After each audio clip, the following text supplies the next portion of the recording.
Guys, mo ni update sa nahugnuan nga balay gahapon nga which is ang mga tao didto ni evacuate sa ako ang balay. Sadto si nga mo ni nahitabo sa sakyanan nga nahugno na apil og kahugno. Luoy kaayo nga landslide ang kilid. Naapil og kahugno ang riprap.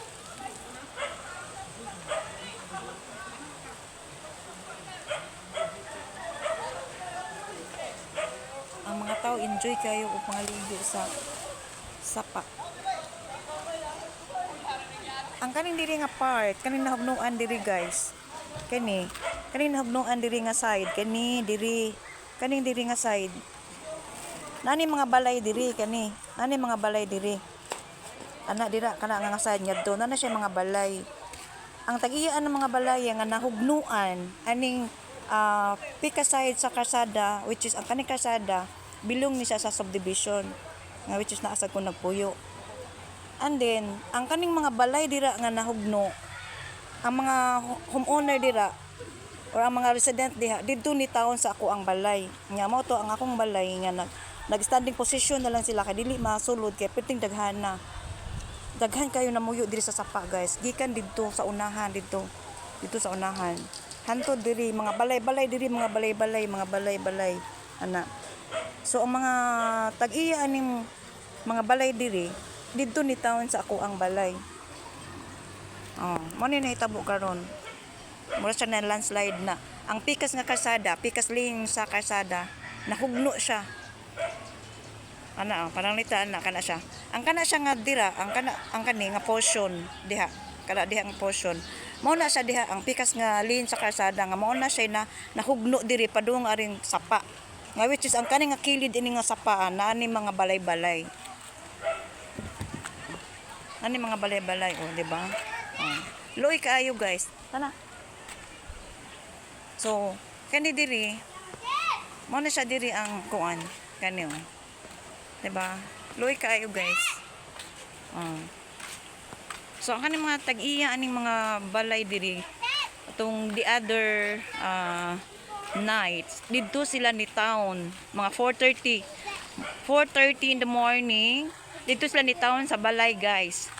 Naghuot ako ang balay, nag-standing position lang sila.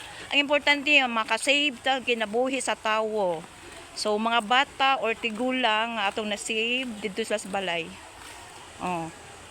Actually wala sila kagian pero wala sila laing gibuhat kundi nangatkat lang sila anang babuar or kanang kuan sa kilid diha sila nangatkat. Matanawa guys iba nibigay ang kalsada. Ang pikas lane sa kalsada nahugno siya. So didto paingon pagkahugno sa nay mga balay-balay kilid sa sapa.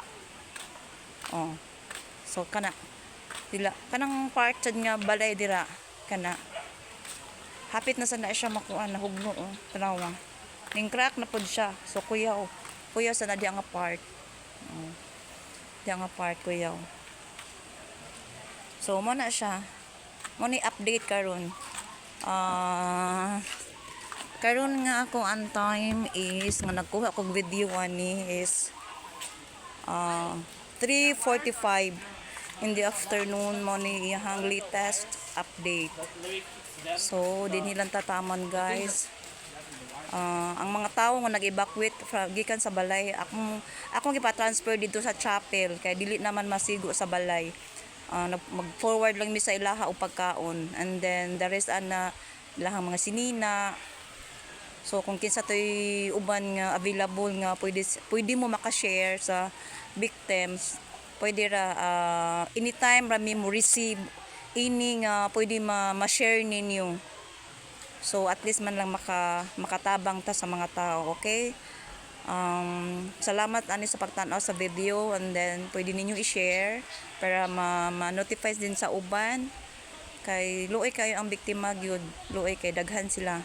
Need pa sila food and then ilahang mga sinina at least man lang maka-share sad mo sa inyong blessings diha guys, okay? So daghang salamat sa inyong pag-share, pagtan-aw ani sa akong video. Bye guys.